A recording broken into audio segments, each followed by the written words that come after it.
You already know. It's live. It's raw. It's going down. Like this. I'm going around and letting everybody know that they welcome to the show. It's the littest thing you ever seen, you already know. Let me introduce you to your host of the hour. It be Mike and Mike. Yeah, it's the man hour. Got the hottest plays, all the breaking news. Every rumor, every trade, every breaking bruise. Tighten knuckle screws. Yeah, it's going down. Have you saying what the fuck and never watered down. It's going down. I'll be rolling up. And if you buy it or you sell it, then you made the cut. Watch me flip it back. I can double up. I got sriracha for that ass, I'ma burn it up. Gotta check the rules and know that it be fair and foul. Rep blow the whistle, coach throw the towel. We can do this on the field or outside the lines. It's the man now, though. Now we going live. And what is up, everybody? Michael Buckeyser here with the Man Hour After Dark with my man, Brandon Combs. Brandon, what is up tonight, man? Hey, man, it has been a great night. Just got off of the TSS set where I was going absolutely bonkers on Matt Benz and his power rankings. When you say going bonkers, you mean like, oh, he put Bears in the top 10. I'm so happy I can celebrate life now. Dude, I don't understand how you have the Packers still ahead of the Buccaneers after the Buccaneers just went and waxed that ass this past weekend. That's not me. That's not me. Well, no, it's Benz, and that's what I was trying to get pat. And everybody's like, oh, you just because the Bears are so low, and that's another thing too. The Bears beat the Buccaneers as well, so to have the Bears way down at 10, I don't know. Whatever. So where would you have the Bears ranked at then? I have the Bears at 6. You had the Bears at 6, so they are better than what 27 teams and whatever. I've got them better than the Buccaneers. They beat the Buccaneers. Okay. Hang on one second. So when I think of the power rankings, I think of what team can beat what team, like going into the next week, right? Yeah. So let's go ahead and just lay this out. I got the handy pen and piece of paper here. Yep. Do the Chicago Bears beat the Buffalo Bills next week if they were to play head to head? Yes. Okay, and then what about the Dolphins? Yes. Even with Tua? The Patriots. What about the Patriots? Yes. Ravens. Yes. But I have the Ravens ahead of the Bears. You are talking like a fucking homer now. Like, let's be honest. No. The Bears would beat the Ravens. So absolutely. You are just throwing out your logic here in general here. You said the Bears beat the Bucs, the Bucs beat the Packers, so therefore they're ahead of those two teams. But then you just said the Bears would beat the Ravens, but you have the Bears below the Ravens. I do have the Ravens ahead That doesn't of make them any right sense. You cannot go back and forth on that now. Oh, of course I can. No, you can't. It's my power rankings. So your power rankings have no logic whatsoever. They do have logic. Look, the Bears could beat the Ravens, but the Ravens could also beat the Bears. It's a toss-up game. So with that being said, you had the Ravens at number 5? I had the Ravens at 5, yeah. Okay. We'll give you that one, I guess. What about the Browns? The Bears will destroy the Browns. Steelers? No. So there's one team so far. Going through here, what about the Tennessee Titans? No. How about the Kansas City Chiefs? No. I'm going to throw some curveballs at you here. What about the Chargers and the Raiders? Yes, they would beat the Chargers. They've already beat the Chargers. And they would beat the Raiders. Yes. And then, I know what you're going to say about the Cowboys, but I think the Cowboys would like beat them. The Bears. What about the Green Bay Packers? So I think the Bears will split with the Packers. I think that if they were to play next week. In Lambeau or in Chicago? Let's say in Lambeau. Packers would beat the Bears in Lambeau. But at home they'll win. Okay. Yeah. What about the Saints? Yes, they'll beat the Saints. I have them beating the Saints in 2 weeks here. What about the Seahawks? No, they'd lose to the Seahawks. And Cardinals? They'd beat the Cardinals. What about the 49ers? I'm kind of curious about that one. They'd beat the 49ers. So, based off your logic, there are 6 teams there that you named off that could beat the Bears going into next week, but you had them at number 6. So, by logic, you would have them at number 7. So, therefore, you don't have any logic in your power rankings whatsoever. I've got the Steelers, Seahawks, Chiefs, Titans, and Ravens ahead of the Bears. I have the Buccaneers, Packers, Bills, and Cardinals to round out the 10. So what you're saying is your top 10 has no logic. You are throwing Benz under the bus because he has logic.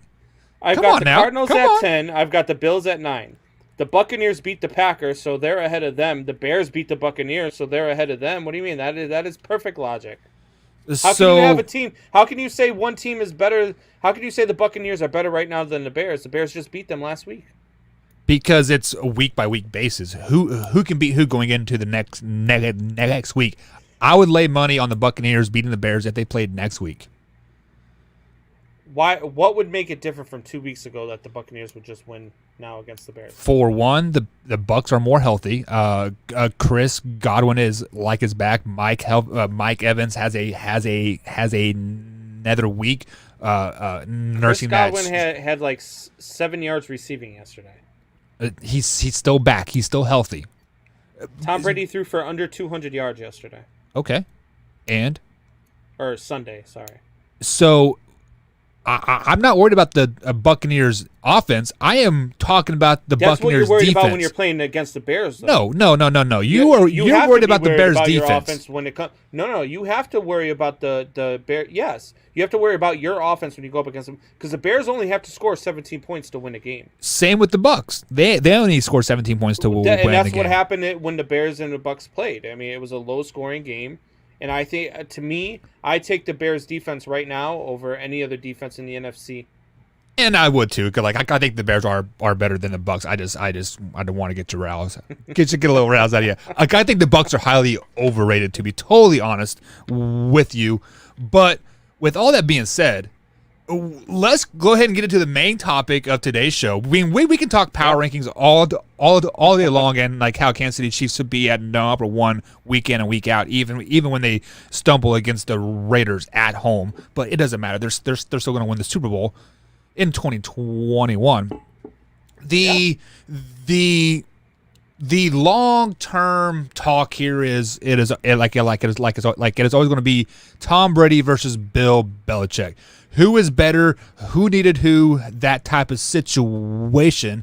And I want to give you the floor. Why is this topic always a topic of choice when people come to talk about the Patriots? I think it is because people hate the Patriots so much. So people want there to be a reason why they were so good. They were so good because of Bill Belichick, because they hate Tom Brady. Or they were so good because of Tom Brady because they hate Bill Belichick. I don't think that either one of that is correct. I think that they were so good because they had Brady and because they had Belichick. You look at Bill Belichick before he had Tom Brady. Bill Belichick was a under 500 coach. When he was with the Browns, he was 33-45 or something like that. And then he came to the Patriots and started coaching with the Pats, and he was 5-11 the year before Tom Brady. And then Tom Brady, a guy who couldn't start in Michigan, couldn't get anything in front of Drew Henne, and he comes into New England running Bill Belichick's system, and it was just a perfect fit. They needed one another for it to happen. It was all the stars aligned when Bill and Tom came together. If Drew Bledsoe didn't get hurt that year, who knows what happens? Because you're probably not at that point in time. They're not pulling the Miami Dolphins. They're not sitting Drew Bledsoe when he's winning, like the Dolphins are about to do with Ryan Fitzpatrick. Right. But the New England Patriots dynasty is a product of Bill and Tom and the system that they ran. Tom Brady is absolutely a phenomenal quarterback. He is not a system quarterback by any stretch of the imagination. He is a very good cerebral quarterback. The guy picks you apart because he outthinks you. And that's what Tom Brady does. That's what Tom Brady has done his entire career. And Bill Belichick knows how. He's a very cerebral coach as well. So it just, all the stars aligned. I mean, so I don't think, I get tired of hearing the talk, oh, is Brady a system quarterback? Did Tom was the GOAT? No, Bill was the GOAT. No. Well, they were both the GOATs. I mean, you had God on the sidelines and Jesus Christ at quarterback is basically what you had for that tenure in New England. See, I let you have your platform, and then you start to go there. I mean, let's be honest. Tom Brady needed Bill Belichick because of the simple fact that he wasn't a starter at Michigan. He wasn't a starter when he was a 7th round draft pick, 232nd overall or whatever the hell it was, right? 199th, I believe, right? I don't know. It was way down there. Ask Tom Brady. He can tell you the exact time frame that he got drafted by the Patriots, right? But let's look at the past resume for Bill Belichick here. People say that Bill Belichick was a bad coach in Cleveland, and you can say this. You can say the win-loss maybe says yes, but look at this. In 1991, he had Coach Scher as their quarterback, who very few people know who he is. He still went 6-10. The next 4 years, he had Vinny Testaverde as his quarterback. Went 7-9, 11-5, won a game in the playoffs, and then lost in the championship game there. And then his last year went 5-11. That is not that bad. 36-44. That's still not that bad, considering what other Cleveland Brown coach has done better than that. Is that your consistent 20 years of 12-4 and winning your divisions though? But it takes time to morph into a coach, right? Like my first year coaching high school, I am not the coach that I am 3 years later, 4 years down the road. I have evolved. I have fine-tuned some stuff. I know, hey, this didn't work this year, so let's try this now. But that's at the high school level. That's not the NFL. You're acting like the NFL was the only place he ever coached. But it is still the same way. Like when you are a head coach, his first year coaching as a Browns head coach, it takes time to adjust. It takes time to learn. So then, why do owners only give coaches 3 or 4 years before because they're changing coaches? Because it is always a "what have you done for me now" type of league. I mean, like, let's be honest. When we look at Dak Prescott next year, we are going to look at what have you done for me now. Oh, you threw for 1,700 yards in like 4 games. Okay, you are an elite style quarterback, right? But truth be told, most of those yards were mocked up. Still developing his craft, and that's why he's just been a horrible coach? Who? Jason Garrett? Would Jason Garrett win if he won? What I'm getting at is when you're in the NFL and when you become a coach in the NFL, you don't get that time usually, especially nowadays. Right. You don't get that time to develop into being a coach. I think that when it came to Bill Belichick, I think the fact that Brady came in at the right time, I think the fact that their system and their styles work to one another, I feel like it was just the perfect combination for what we saw over the last 20-plus years. So what you're saying, it was the perfect system that Bill Belichick built that Tom Brady walked into. So therefore, a system quarterback. Perfect system for the perfect quarterback.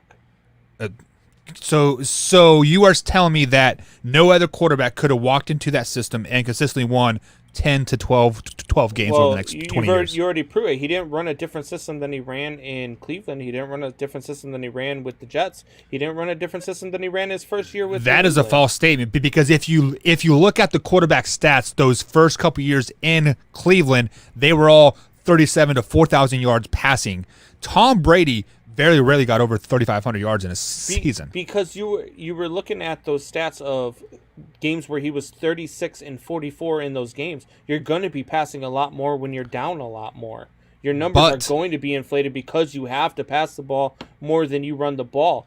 I'm telling you, it's not because all of a sudden he woke up and he was just the greatest coach of all time. That's You're not right. what happened. He took time to perfect his craft, and he went to New England. The first year they were 5-11, 6-10.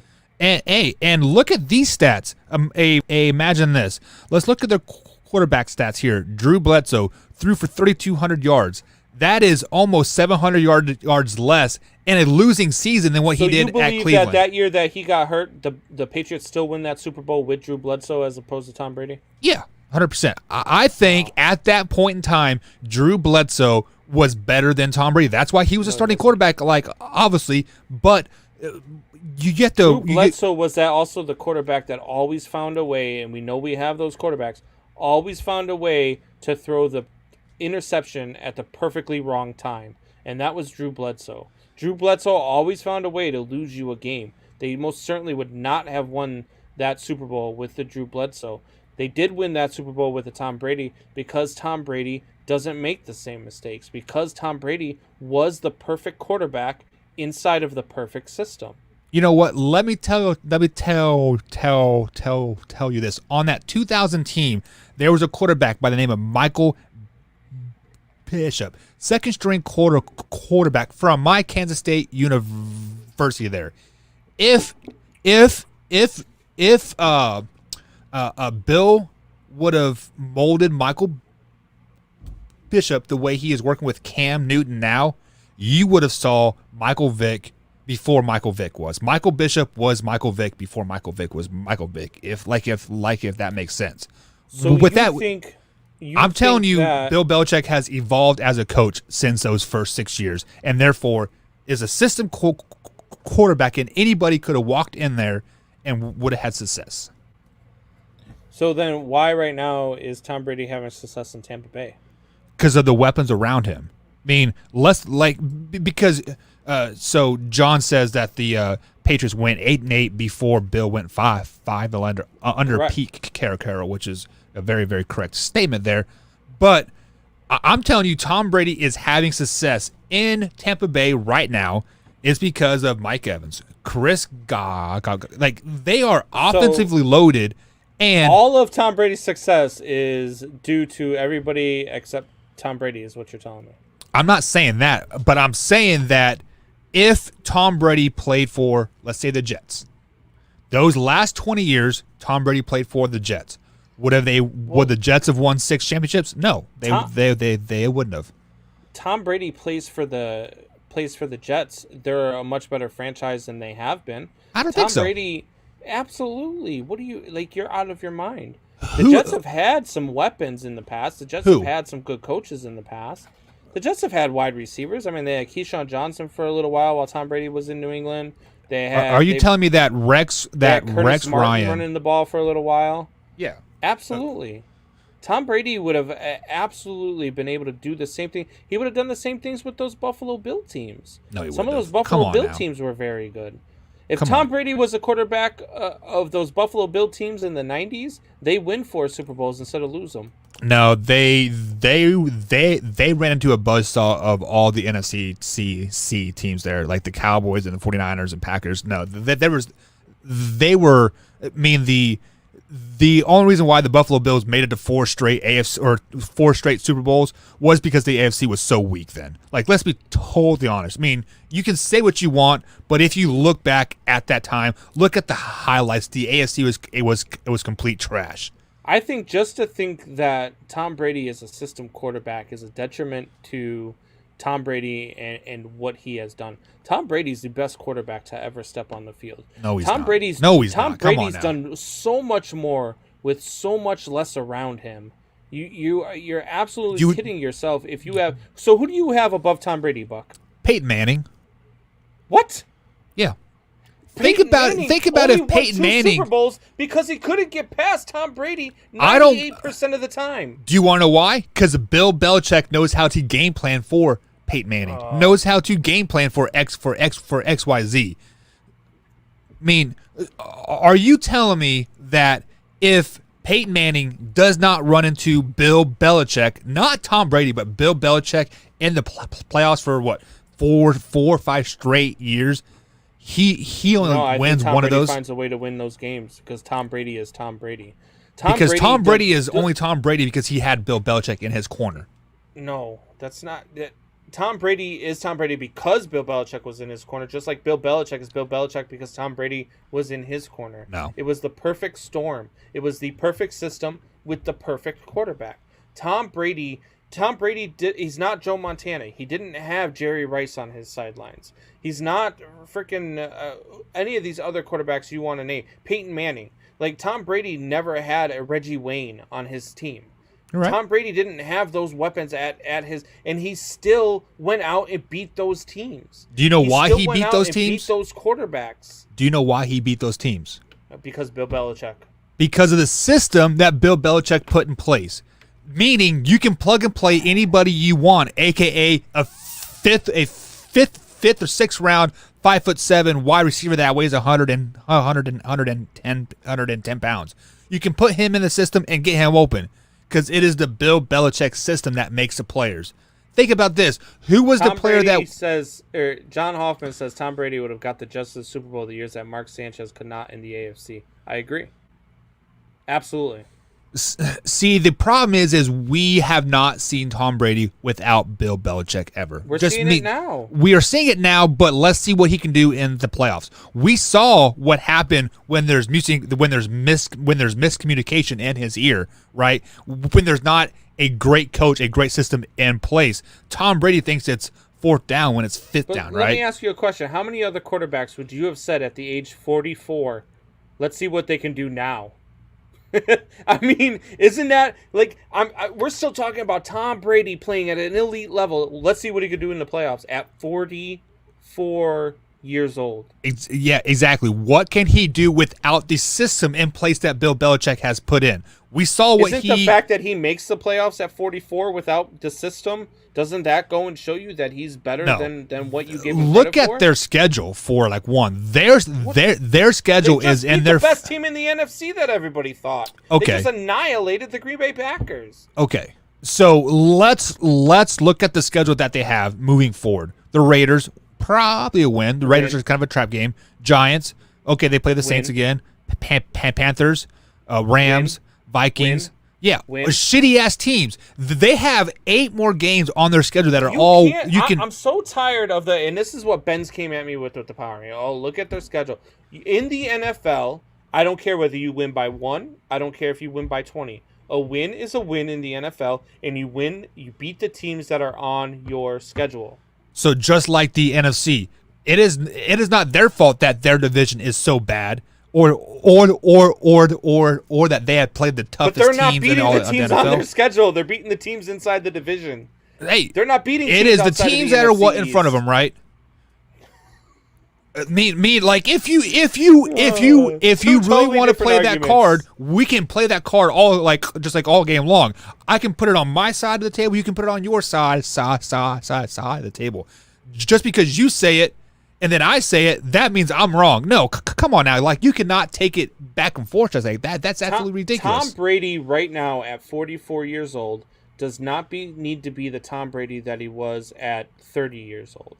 Tom Brady needs to be good enough to allow his defense to win the games and score enough points with that offense to win the games. That's what Tom Brady is at 40, but he's at 44 years old. I don't care. He's still taking his team to the playoffs. We wouldn't be having this conversation if he just would have rode off into the sunset. But he said he had a quote. Oh, we'd still be having himself, this conversation, right? Because people love having is it Bill, especially outside of New England. They love having the conversation. Was it Bill or is Tom Brady? So that's what it is. Is people either loved Tom Brady and thought it was all Tom Brady because they hated Bill Belichick, or they love Bill Belichick and they think it's Tom Brady wrote his quota. It's not one or the other. They needed one another. See, and then John brings up a great point. Defense won that game. Correct, and that's a great Brady. point to what I just said. Tom Brady needs to do enough to win the game and score enough points and let his defense do their job. So are you saying that Tom Brady doesn't have to be the GOAT anymore because he has weapons around him? Tom Brady has to be the G-OAT. How about that? He needs to be the good enough of all time. Right. So he was the good enough of all time when he was in that Bill Belichick system. Like, he was the GOAT. Look, you're never going to convince me that a guy who is the quarterback of a team that wins 6 Super Bowls in 20 years with less talent than any of these other guys, way less talent than Joe Montana ever had. So you keep bringing up the talent aspect of it. The reason why there wasn't that much talent on there because the system didn't need talent. The system didn't need talent. The system didn't need a 4-4 tailback. So then why hasn't the system worked over the last 2 to 3 years? It's the same system. The Patriots were not good last year. Let's face it, the Patriots were not good. They were in the playoffs. They were not good last year. They were 12-4. Come on, they were in the AFC East. Okay. So you're saying since they so your argument here, they are only playing the teams that are in front of them as far as Tampa Bay is concerned, but when it's Correct. the Patriots, they're playing the terrible AFC East, but then it's wrong that they got 12 wins. So when the Buccaneers get 11 wins this season, like, well, you're telling me that Patriots team is the same Patriots team that you've seen over the last 20 years. The last 2 or 3 Patriots teams have scared you just as much as the last 20 years have. Because of Bill Belichick. You give Bill Belichick time to prepare for a playoff game. He is 9 times out of 10. He's going to beat you in the playoffs. Hoffy, you're fired. Go home. I'm just saying. I am telling you, if you want to play in front of you card, right? Obviously the Patriots have played in the NFC or the AFC East for the last 20 plus years, right? Yep. Those are 6 guaranteed wins year in and year out. Miami if you look at the win-loss, Miami always plays them tough, right? Which is they've always split with them, but yeah. Okay, so 5. So they're guaranteed 5 wins every year. When they're consistently getting 10 and 11 wins, so you're telling me that they're less than 500 versus the rest of the NFL, and this makes Tom Brady the GOAT? They're not less than. What do you mean? They're not less than 500. They're winning 12 to 13 games a year. But if you take 5 of those away, that means that they're 6 and 4. Okay, or 7. So they're about. So they're 6. So they're 65%. Does that sound like a GOAT? And then they get into the playoffs and they do what they do and they find ways to win ball games. Because of the system. That's what Tom Brady does. Because of Bill Belichick. It is because of the system. It's because of both. It's because of the system and the way Tom Brady plays. The way Tom Brady puts his teams in position to win games. How does Tom Brady put himself in position to win the games? The defense has put themselves in position to win the games because of Bill Belichick's game planning schemes. Tom Brady has always been a guy at the line who is calling audibles and reading defenses. Always. Tom Brady is always the guy that's cussing people out. When Tom Brady earned my respect, and I'm not a Patriots fan. I don't like Tom Brady. I don't like the Patriots. I don't like their fan base. But where Tom Brady became the GOAT to me was when I watched Tom Brady in the pocket with Ray Lewis come through untouched and sit there and take a hit and complete a pass 15 yards downfield to win a game. That is when Tom Brady, to me, I was like, you know what? This guy's the real deal. And this guy is the GOAT because this guy will do the things that other quarterbacks were not willing to do. The whole thing with Peyton Manning, you could beat Peyton. Peyton Manning would only have 1 Super Bowl if freaking the Bears defensive coordinator at the time, who was now coaching the Washington football team, just didn't decide to stop hitting him in the mouth in the second half. The Bears were destroying Indianapolis in that first half. And then they laid off of him and started playing in the zone defense, and Peyton Manning picked them apart. Tom Brady would have picked them apart regardless because Tom Brady doesn't care if you hit him. So let me flash back to your Ray Lewis comment there. Tom Brady became the GOAT when he completed a 15-yard pass in the pocket when Ray Lewis hit him. No, that's not when he became the GOAT. That's when he earned my respect. Well, yeah, okay. So so that is when he earned your respect, right? So yes. Do you know why he knew that 15-yard pass was there? I mean, I doubt he could see it. I mean, like I don't know what play for sure you are talking about, but I guarantee he did not see it. He knew the route was there because of the system. He knew that the system was going to put a 15-yard in route for Tom Brady to complete that pass. He just blindly threw a no-look pass is what you're saying. Patrick Mahomes does it. A receiver there. Patrick Mahomes does it because he knows where his receivers are at because of the Andy Reid system. Tell me I'm wrong. You're wrong. There's no way that he did not know that there was a receiver there and just threw the ball up.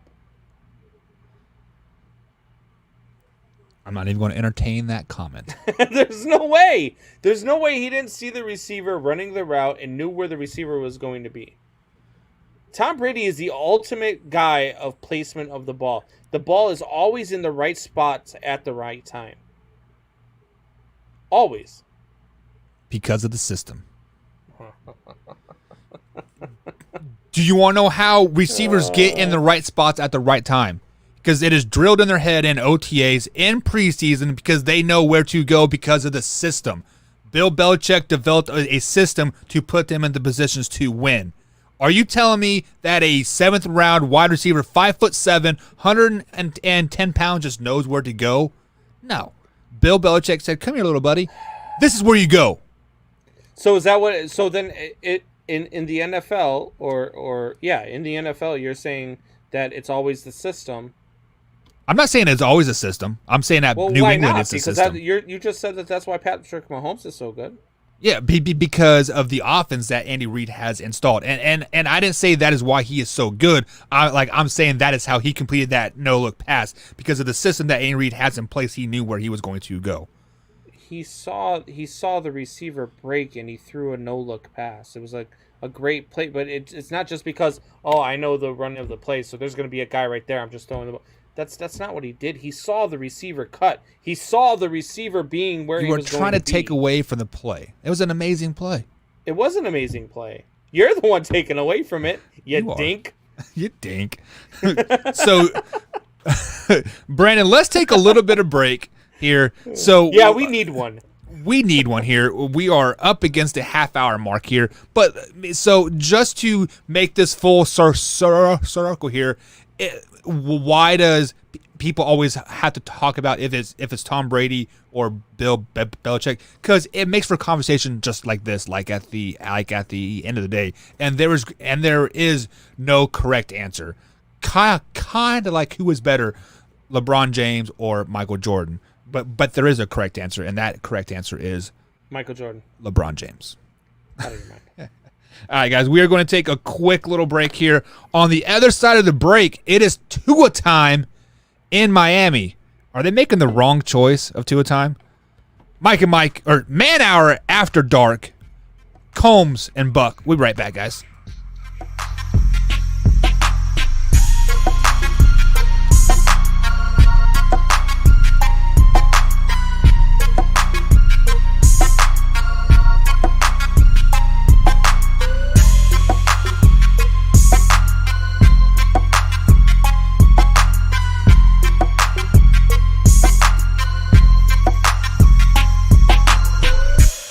And welcome back to the Man Hour After Dark. Michael Buckeyes with Brendan Combs. Head over to MikeandMikeManHourGuys.com.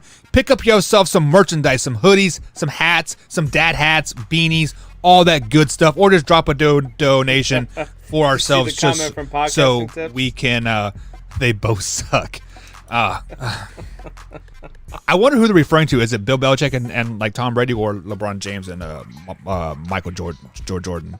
God, I hope it's none of them. I mean, right. I So think they've all proven they don't suck. yeah, I mean, like Bill Belichick is probably arguably one of the greatest coaches of like all time. Tom Brady is definitely in the top 3, top 2 conversation of greatest quarterback of like all time, like as well. So speaking of greatest of all time, in Miami, Ryan Fitzpatrick will never be in the conversation of greatest of all time, but he was definitely having a great start of the 2020 campaign season.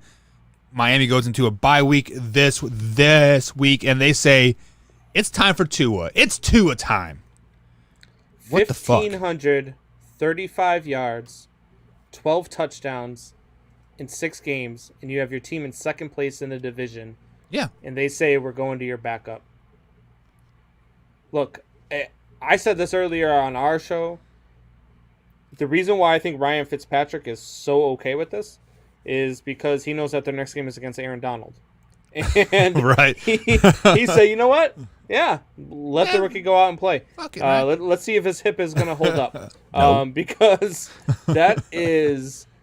I don't understand it, man. I don't understand why now. Because what you're doing at this point in time is saying that Tua gives you a better chance to win because you're only one game out of the lead of this division. You're in the playoff hunt at 3-3. I don't know why right now you go to the rookie who, let's be honest, you don't know what you're going to get from him. Exactly. You just don't. And you know what you're getting from Ryan Fitzpatrick. I don't like the move. I think that, if over the next 3 games, you go 1-2 and you're sitting there at 4-5, and you're like, you know what, we're playing the Jets or whatever. let's bring Tua in. Let's see what we've got. We've got nothing else to lose. We're 4-5. Let's make a push. Maybe he gives us a spark. Yeah. So not now. So as a coach, as a football mind, if you were going to make a move, the bye week is the time to make the move, right? So the reason why I think Ryan Fitzpatrick is so okay with this is, for one, he's like 37 years old. Has been on like 15 teams, and let's be honest, Ryan Fitzpatrick only plays well for about 3 or 4 games in a season, and he has used those 3 to 4 games in these 3 wins that the Miami Dolphins have had.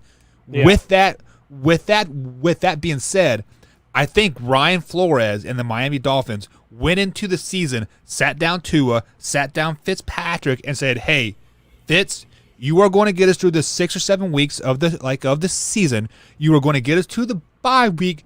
Then we're going to bring in Tua in." That is the only reason why I think they would make this move, is because it is a part of their blueprint. Rams defense, though.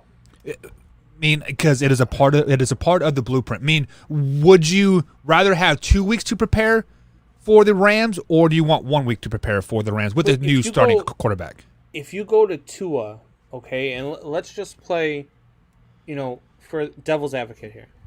Tua comes into the game, and Aaron Donald gets through the line and crushes Tua, injures him. What did you just do to this young man's career? You Vince Young him. Exactly. I don't understand what you're doing, because I feel like they're doing is setting Tua up for failure. Yeah, that's kind of what I said earlier. On the Man Hour on the afternoon show here, is like they are almost setting him up to fail, not because Tua is going to do bad, because of the fact that Fitzpatrick has played up at this level, right? And they're expecting Tua to play at this level plus some. So, and as a rookie quarterback, yes, we've seen rookie quarterbacks do well. We've seen Joe Burrow do well. We've seen Justin Herbert do well. Maybe Tua can, but coming off a hip injury that most people said was probably career-ending hip injury. Yeah, I believe in redshirting a rookie quarterback.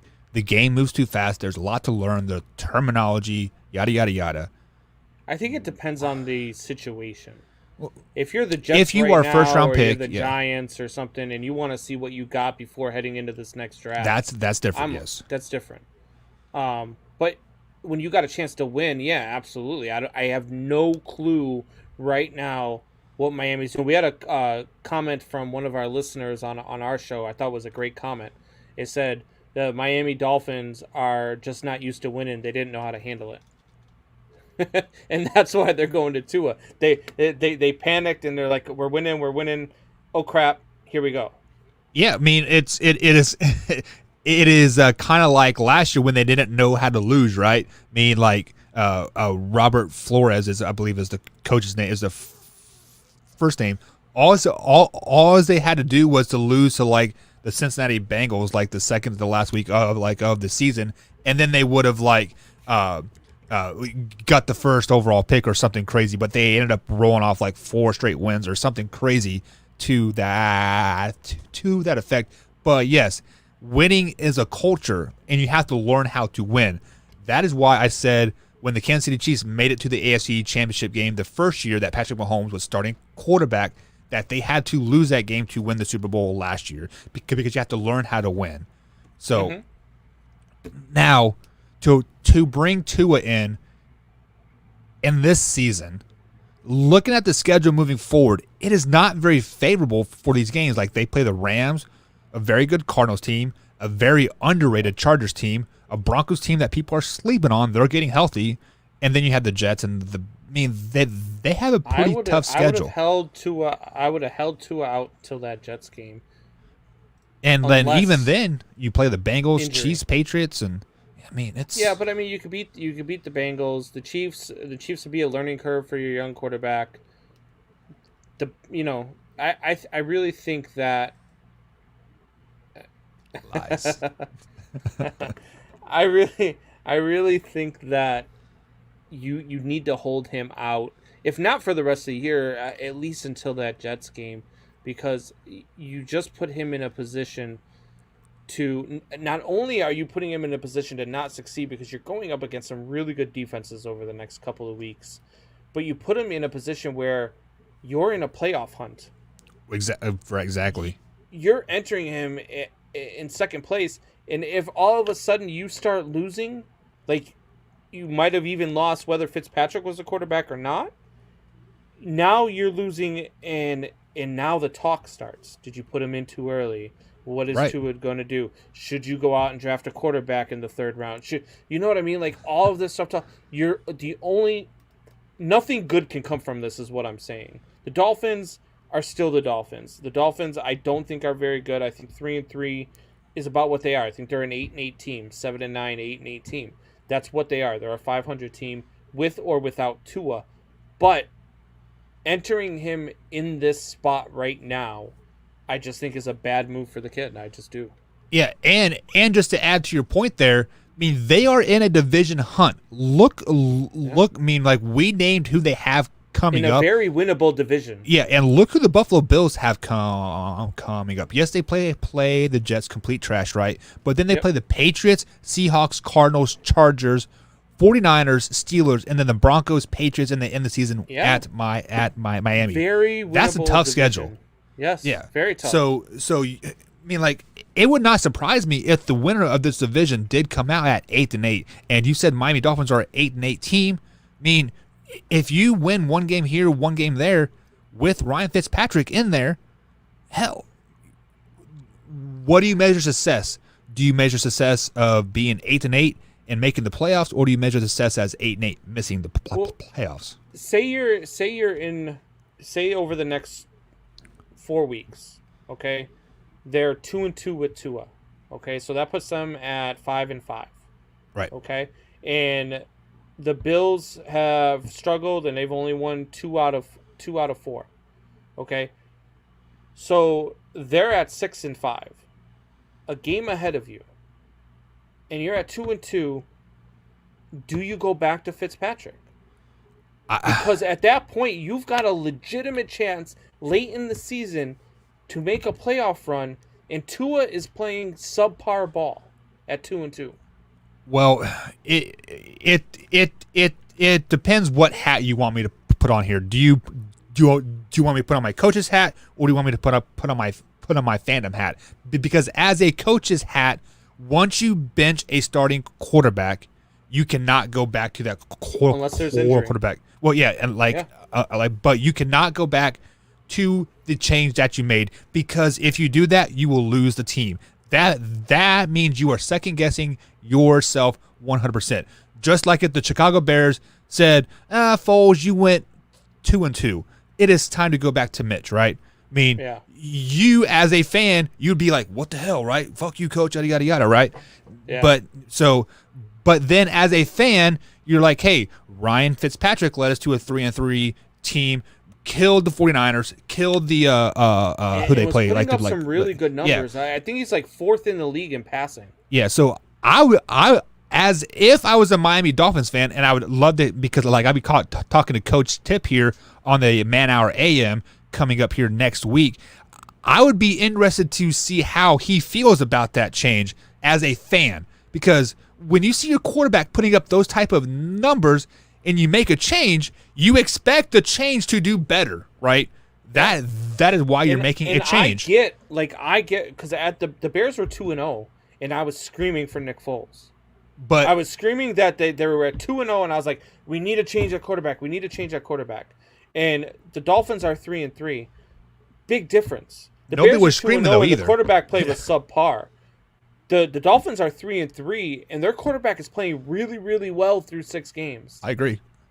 I just don't get it, man. I think that you're only bad can come from starting this week. I mean, really, the only knock that Fitzpatrick has had this season is the 7 interceptions.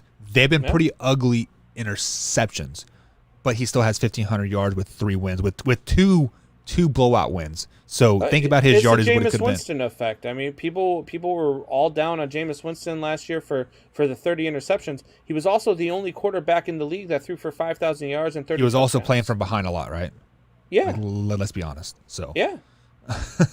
So let's Absolutely. go ahead. So let's go ahead and shift gears to what is happening tonight. We do have a World Series game, and Brandon, 8-1. what's the score? It's 8-1 Dodgers in the 7th. The Dodgers, the Rays are pushing right now, though. You had the Rays They winning got the runners series, on right? first and third. I do in 7. Yeah, you just hate LA teams in general, correct? I do, but see, I also look at it from a realistic point of view. I think the Rays are deeper in pitching. I think that I thought, and I was wrong, Kershaw just now got taken out of the game. I thought that starting Kershaw in game 1 was a mistake for the Dodgers, but he pitched well tonight. I think the Rays are deeper in pitching, so the further this goes, the more it benefits the Rays. If this was a normal series where we had off days in between, I would have picked the Rays in 5. Just because I think the Rays are that good, and if you allow them to set up their pitching staff, it makes it makes them that much better. But I still got the Rays in 7, even despite the game 1 loss. So, yeah, first things first. Like I honestly, this is the first Major League postseason that I really haven't been following too much, just because of everything's happening so fast. It's so condensed.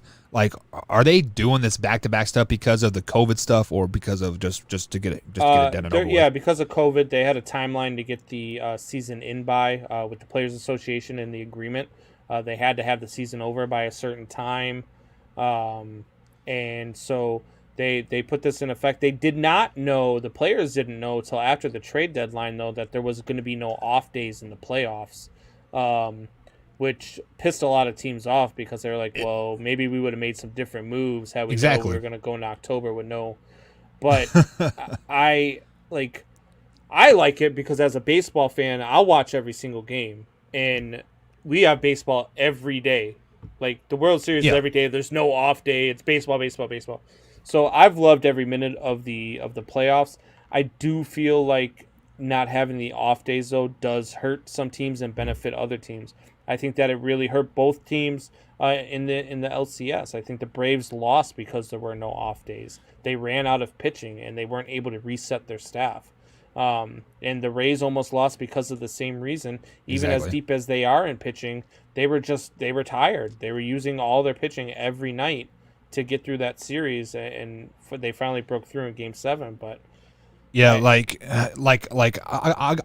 really don't believe in like actresses and, hey, this is a shortened season and like all this stuff. But this particular 2020 season, it has basically been a war of attrition since that. It's like been a since sprint. the playoffs have started. Yeah, it has been absolutely ridiculous. And like, yes, I do like baseball like every day because I can turn on TBS or whatever channel like is on and like see it. And I did like, turning baseball on like at 11 o'clock in the morning and watching it like just like all day. And hockey playoffs all day long, man. I've been in heaven for the last 2.5 months. But on the flip side, it has hurt the play. I think if we would have got those breaks in, we would probably be seeing a different World Series. I disagree. I think that if you put those breaks in, I think you would have seen worse play. You had 2 Game 7s in the LCS that I feel like if you had off days in between, both series would have been over in 5. Or even sweeps. I think it allowed you to get more baseball. I think it allowed you to get better. But those both Game 7s were absolutely phenomenal. So speaking of the World Series, the ticket prices, they are sky high than like normal. Our guys over at Strikeout Beer are at the World Series right now, up in the upper deck. Yeah. I saw some pictures of them on Facebook. I haven't How seen much the are pictures ticket yet, but I prices can't going? wait to look. How much are ticket prices going? So I saw today in the outfield in the upper deck a set of 4 tickets going for $3,000. So that's $750 a piece. Right.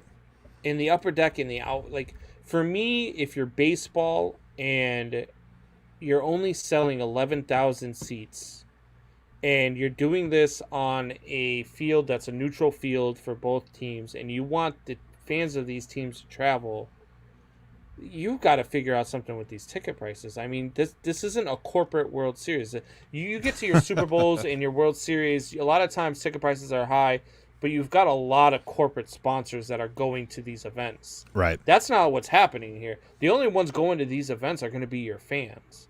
Like you're not getting corporate sponsors going to sit out in the upper deck of the outfield. You're not getting your corporate sponsors to sit way up, in the last row of the stadium.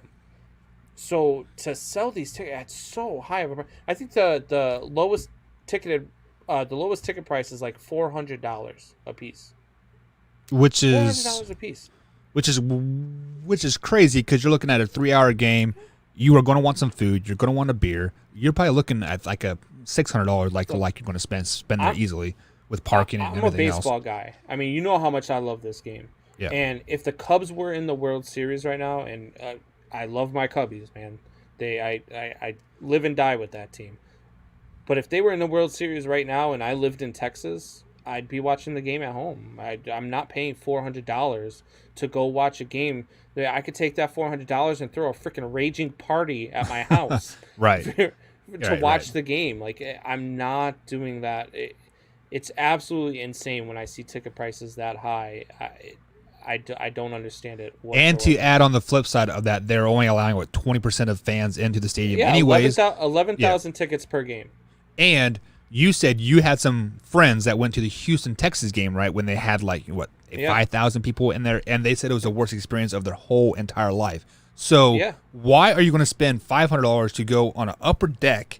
Yes, you're still at the World Series, yada, yada, yada, but you're at a blank World Series. You don't get that atmosphere of the World Series. I don't care if your team is in it or not whatsoever. Right.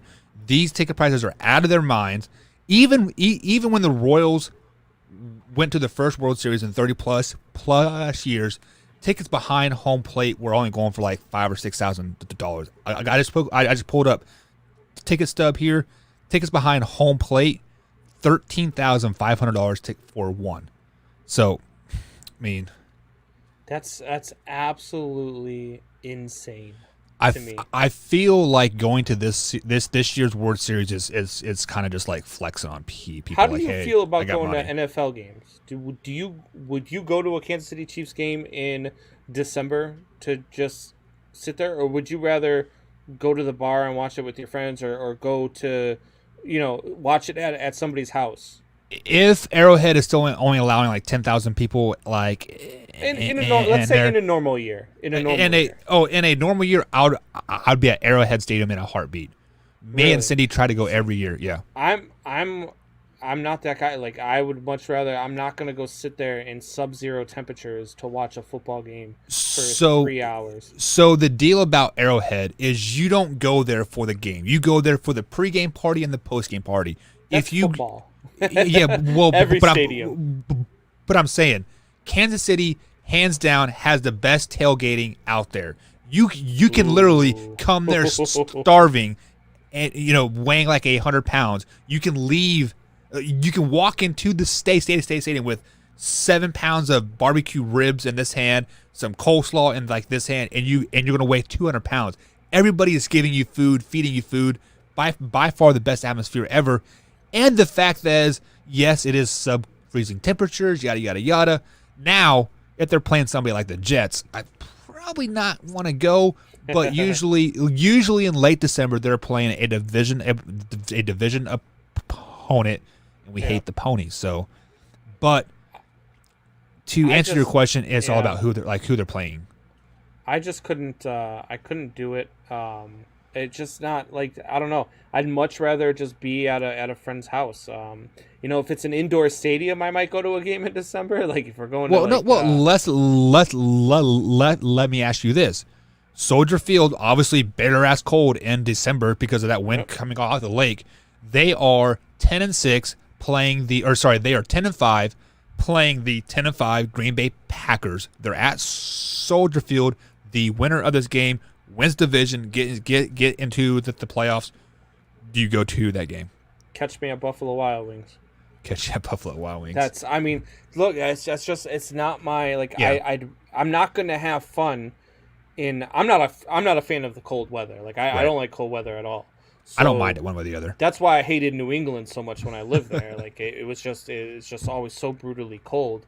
Not that it's always warm here in Chicago, but I'm not a fan of cold weather, so you won't catch me dead at any NFL game in December unless it's an indoor stadium.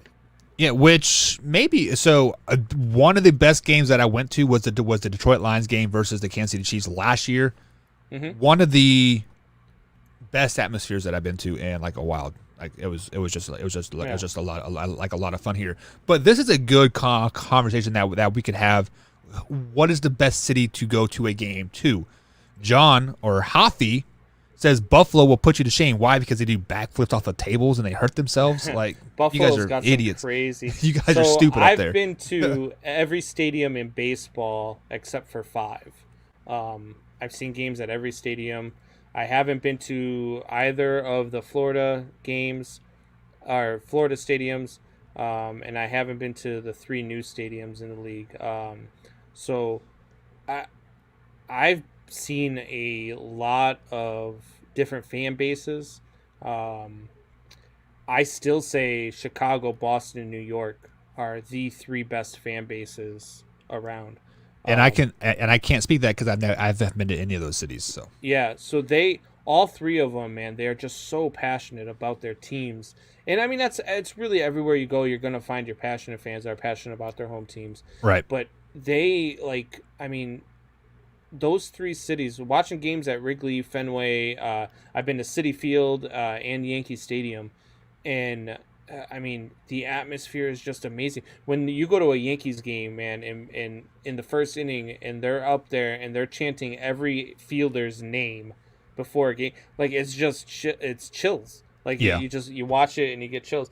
I've been to another stadium that's really good, and a lot of people wouldn't think about it though. It is Colorado.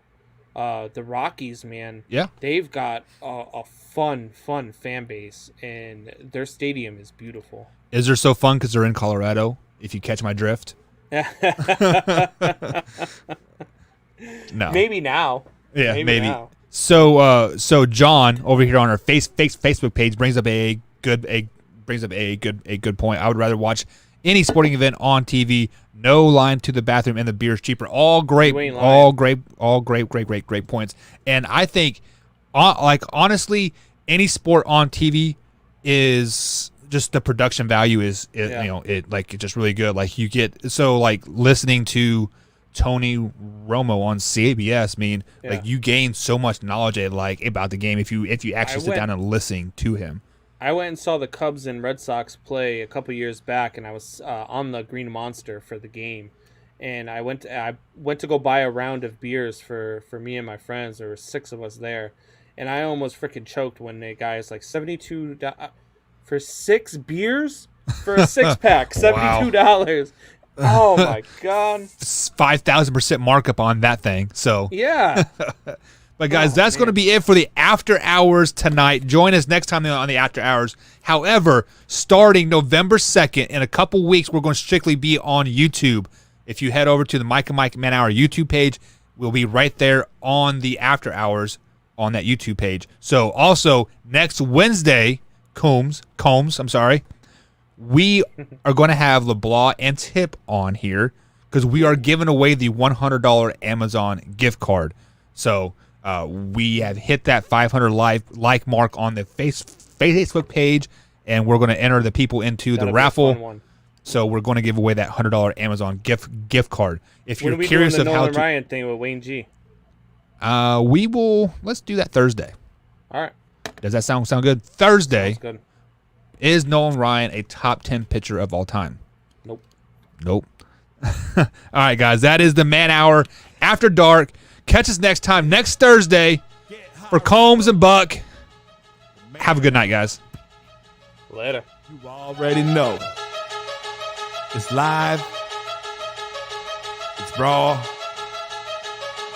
It's going down. It's going down. Like Yeah. I'm going around and letting everybody know that they welcome to the show. It's the littest thing you ever seen, you already know. Let me introduce you to your host of the hour. It be Mike and Mike. Yeah, it's the man hour.